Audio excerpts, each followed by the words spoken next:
So I'm going to go now and look at Libby's question more in particular, which is about grounding in session. Now, first off, I want to normalize, I want to validate that this is, well, normal and valid for us therapists to feel anxiety or whatever it is during our sessions. We want to help. We want to be helpers. We want to be change agents, and we want to be effective change agents.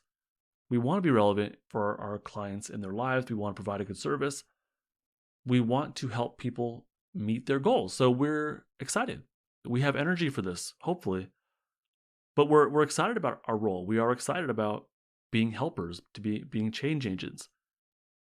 But we also, at the same time, might be insecure about our own competency. Maybe just insecure, not just about our competency and our role, but about who we are as people. We might not have the highest, we'll say, self-esteem. We're human. So I want to reframe this rather than I'm not good enough, maybe, or I'm incompetent at my job. Let's reframe this as I'm excited to help, but let's look at excitement real quick, a little bit deeper.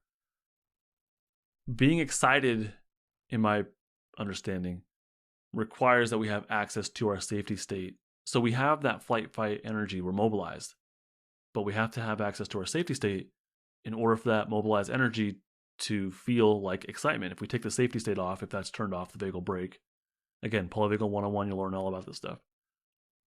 Then it's just like flight, fight energy. Then it turns into anxiety or aggression or something else. If you don't have your safe and social state active, you drop down the ladder into your flight, sympathetic arousal. So it'll probably feel like nervousness or worry. You might be more fidgety. Might feel like anxiety. And then what happens is, as therapists, when we get more dysregulated, especially if we're in more of a mobile state, we tend to, if there's like silence in the session, we tend to have this impulse to fill up the silence. And that's not about the client, that's more about us. And then, especially if there's silence and it's not filled up, maybe, story follows state. So if there's silence, we're already feeling anxious. And then during that silence, we're like telling ourselves, oh my God, I'm failing.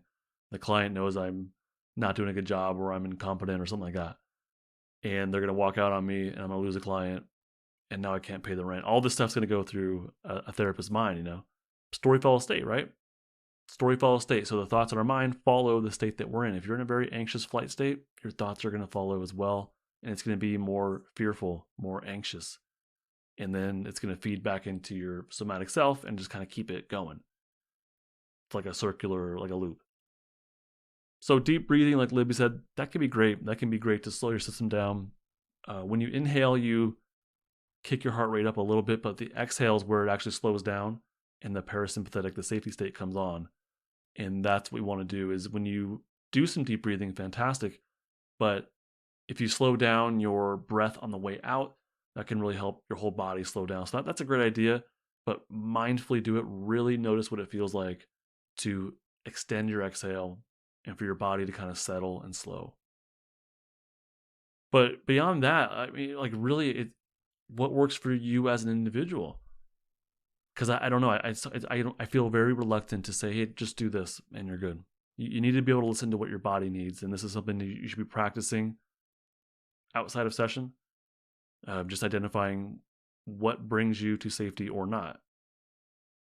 So hopefully before a session, then you'll know what state you're in, or at least feel what kind of energy you have.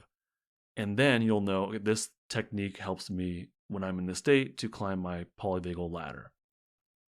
So you might want to stretch out, you might want to push, you might want to do a jiggle, I don't know, a bop, a sway.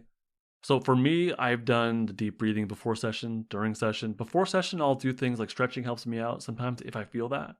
What can also help me, which I've done not before session that I can recall, but like before a live stream or before an interview that I'm going to do, where I'm being interviewed. There's been times where I'll do push-ups.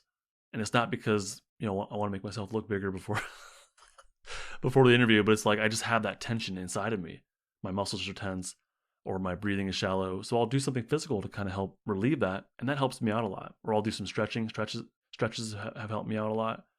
Usually in this room on the carpet before like an interview or a live stream, before a session, that's not. I work at a high school, so that's not really something I'm going to be doing, especially on the floors there, stretching out and whatnot. So for me, when I'm at the school site, because I do therapy one on one with adults at nighttime, but in the daytime I do therapy with high schoolers. When I'm at the high school, what can help me out is doing the deep breath beforehand, but just telling myself, "Let's go," like that cognitive kind of top down approach to it, where maybe I am more like wound up, and that's very normal in my profession, as far as working at high schools. Like there, especially like this year has been there's been a lot of crises, a lot of crises, a lot of panicky kind of flavor in these students I'm working with, a lot of mental health concerns, a lot of grief that we've been dealing with.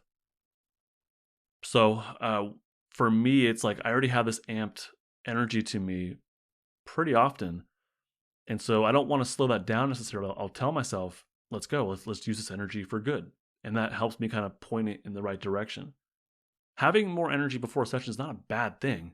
It's just about, can you contain it? Can you feel it? Can you use it appropriately? If you lose access to your safety state, then it becomes a problem. So for me, having that top down attitude of like, let's go, or I got this, or F it, I'm jumping into this crisis situation, I'll do the best I can, that helps me out. And I have a job where crises, and not just like someone shows up to session in a bad mood, but someone's suicidal, or there's a fight that might be breaking out, or something like that, and you gotta like just jump into it. And someone's saying, "Hey, we need your help," and then you're just like on your way. You don't really have time to stretch out and do deep breathing. You just say, "Okay, let's do it," and you do the best you can with that kind of mindset, and that works for me.